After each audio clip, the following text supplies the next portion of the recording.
Now let us study Tughlaq dynasty. Tughlaq dynasty lasted till 413 AD from 1320 AD. Ghiyasuddin Tughlaq from 1321 to 1325. After eliminating Khusrau, Ghazi Malik, Ghazi, Ghazi Malik, a governor of Alauddin, became the Sultan of Delhi with the name Ghiyasuddin Tughlaq in 1321. He introduced the food market laws which were earlier implemented by his master. He tried to revolve all the reforms which were necessary and were earlier implemented. Ghiyasuddin Tughlaq successfully attempted to bring the peace and prosperity. Under his elder son Fakhr Malik, Fakhr Malik, or Jauna or Ulugh Khan, Deccan provinces were recovered. A campaign was launched against Bengal, which had never subject to Delhi since demise of Balban. The gallant old Sultan met his end in 1325 when a roof fell and crushed him beneath his ruins. His son Fakhr Malik, Fakhr Malik, ascended the throne in 1325 as Muhammad bin Tughlaq and reigned for 26 years until 1951. Muhammad bin Tughlaq from 1325 to 1351. This man of ideas was a trained intellectual, a keen student of Persian poetry, and a philosopher, lover of science and mathematics. He is known for the idea of a central capital and experiments with a nominal token currency. These ideas were all good, but he was in a hurry and impatient of the slow adoption of his measures. All those who could not keep pace with his imagination became victim of his wrath and were punished severely. The result was that Muhammad bin Tughlaq as a sultan proved himself a complete failure before the history of forces toppled him. We know about the period of Muhammad bin Tughlaq from the material of Ziauddin Barni.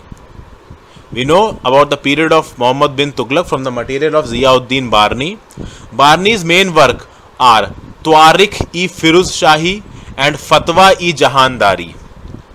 Then another important work is left by Ibn Battuta. Ibn Battuta has discussed his travels and incursions in contemporary Islamic world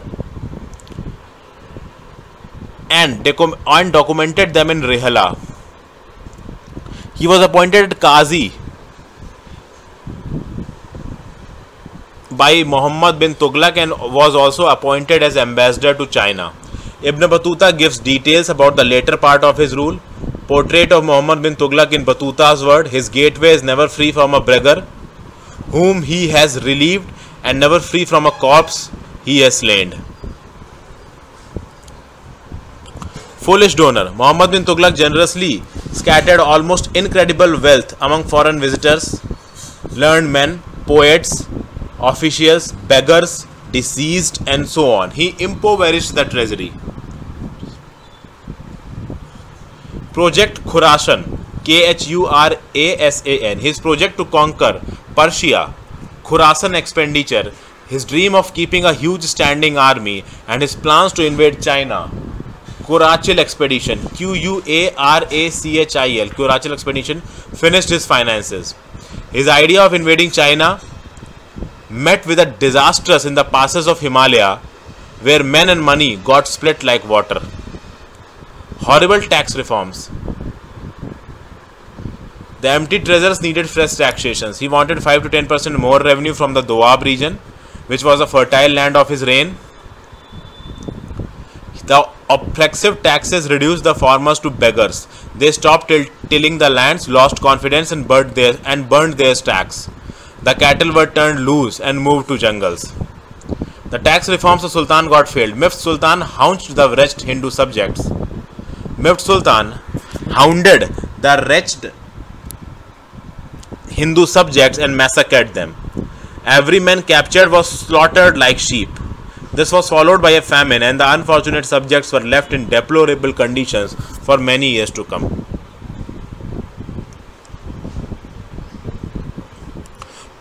Transfer of capital. The inconvenience to rule the wealthy Deccan induced the Sultan to take step and transfer the seat of the government to Daulatabad near Pune.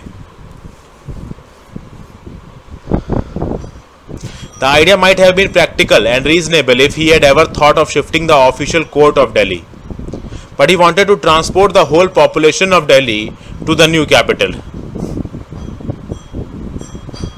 The inhabitants of Delhi were made to leave their homes and were forced to march 700 miles down south with their women, children and all such belongings that they could carry. Many were killed on the way in this 40 days journey and few could survive. Daulatabad became the burial ground of Sultan's exiled subjects. Sultan got enough wisdom to realize his failure and ordered the people back to Delhi. Result was only few could survive to return. Delhi's houses were deserted now. Sultans imported learned men, traders and landholders to repopulate the deserted Delhi. But they could not flourish. Diwan-e-Kohi. The Sultan got enough wisdom to understand the distress caused by the famine.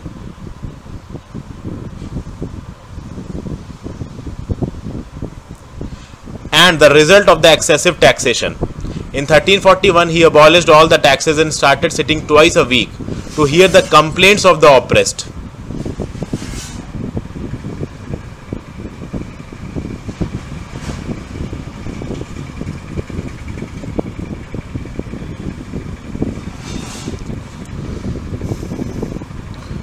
He started distributing daily food to the people of Delhi. He also established a loan system to the peasants.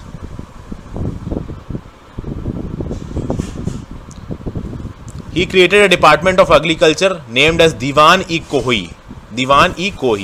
He established a famine code to relieve the victims of famine.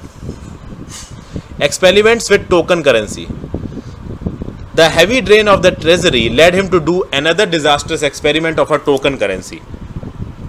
The idea of token currency was probably borrowed from paper money issued by his near contemporary Kublai Khan in China. He introduced the copper brass coins which were to pass at the value of the contemporary silver tanka. The silver coin introduced by Muhammad bin Tughlaq was called Adal, AD. The gold coin which was finally engraved was called Dinar. He did not foresee the consequences of this monetary experiment. He was aware that the value of the token money depends upon the credit of the treasury, which was full with gold after his Deccan conquests, but forgot that none other than the state should issue the tokens. Any skilled Hindu engraver could copy the inscriptions and strike the copper tokens of the values of the tankas. The result was that house of every Hindu turned into a mint, and the Hindus produced coins in tens of millions. They paid their tribute, purchased horses, arms, cloths and all the other things with this forged currency. The local Rajas and village headmen became rich, but the government became poor. The value of these coins fell so low that they become worth pebbles. This forced Sultan to repeal the edict, and he gave order to bring the copper coins to the treasury and exchange them with the old coins of silver gold. Thousands of men from all corners flocked with these copper coins to the capital and exchanged them with the gold and silver tankas. So much of copper coins were bought to the treasury that heaps of them raised like mountains. This experiment got its disastrous end. Death and succession. The innovations of Sultan exasperated the people and Sultan became unpopular. There was widespread discontent and rebellion. Bit by bit the empire disintegrated, one province after the another revolted. Sultan could suppress the rebels at one time, but could not be everywhere. Amid chaos and confusion, in 1351, Muhammad bin Tughlaq died. He had no sons, but his cousin Firoz Shah ascended the throne. Firoz Shah Tughlaq 1351 to 1388. Once becoming Sultan, Firoz reversed every order of his predecessor. He was a half Muslim, his mother was Hindu, so he got a religious temperament, probably to prove himself equal to the pure Muslims. He started seeking advice of the ulemas and ruled as per the Shariat. He abandoned all the taxes which were unlawful as per Shariat. He abolished chungi, that is octroi tax. He ordered that the Muslim women should not come out of their houses and visit the tombs. The Brahmins were not exempted from the jizya tax levied on their pilgrimages, but abolished jizya for those who accepted Islam. He publicly burnt a Brahmin for daring to preach the Muslims. A lot of Hindu temples were destroyed and mosques were erected. He imposed water tax on the agricultural land.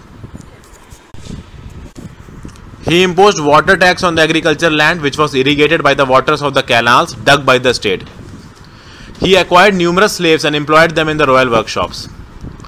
The cities established by him are Firoz Shah Kotla in Delhi, Jaunpur in Bengal in the memory of Muhammad bin Tughlaq, Fatahabad, Fathabad in the name of his newborn son, second Firozabad on the bank of Yamuna river near Delhi. Here he established one of the Ashokan pillars which he had removed from its original places. One more city was Hisar-e-Firoza in the modern Haryana, which is now the town of Hisar. To support the newly founded city of Hisar-e-Firoza, in 1355 he constructed a double system of canals from Yamuna to Satluj. They are referred to as Rajwahas in the Indo-Persian historical text. This Yamuna canal was repaired for irrigation purposes during the time of Akbar. The Firoz Shah regime was utmost gentle towards the peasantry. His predecessor Muhammad bin Tughlaq had introduced a system of government loan for the peasants. The peasants were not able to repay these loans. By the advice of one of his wazirs named Makbul, he restored all the records in his presence ceremoniously and gave clean chit to the peasants. This was one of the remarkable decisions taken by Firoz Shah Tughlaq, which brought general peace and prosperity in the Sultanate. In 32 years' rule, there was almost no rebels in India under Firoz, and this might be one of the reasons. According to Farishta, a later historian, not less than 845 public works were done during the times of Firoz Shah Tughlaq, which included canals, dams, reservoirs, bridges, baths, forts, mosques, schools, monasteries, and inns for pilgrims and travellers. He also repaired the Qutub Minar, which had got damaged previously in an earthquake, and many of the tombs of Delhi. Succession of Firoz. He died in 1388 amid sorrow and gloominess because his sons were now departed souls.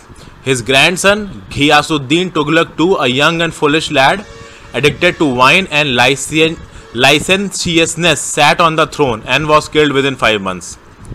Next followed Abu Bakr, Nasiruddin Muhammad Shah III, one Alexander who was slaughtered after just hanging around for 4 weeks. In the meantime, Timur attacked India in 1398. Timur left Delhi in December 1398 and marched on to Meerut. Then he attacked Haridwar and overran the city in 1399. At Bhokhar Hedi, Bhokarhedi, at Bhokhar Hedi he faced stiff resistance from the Hindus. In 1399 he returned his capital with numerous slaves and 90 captured elephants laden with precious stones and gold looted from India. He returned to his capital Amu Darya and built a mosque at Samarkand, Samarkand. This mosque, named Bibi Khanyam Mosque, Bibikhanyam, Bibi Khanyam Mosque, is located in Samarkand, Uzbekistan, was built by Timur and is named after wife of Timur. Now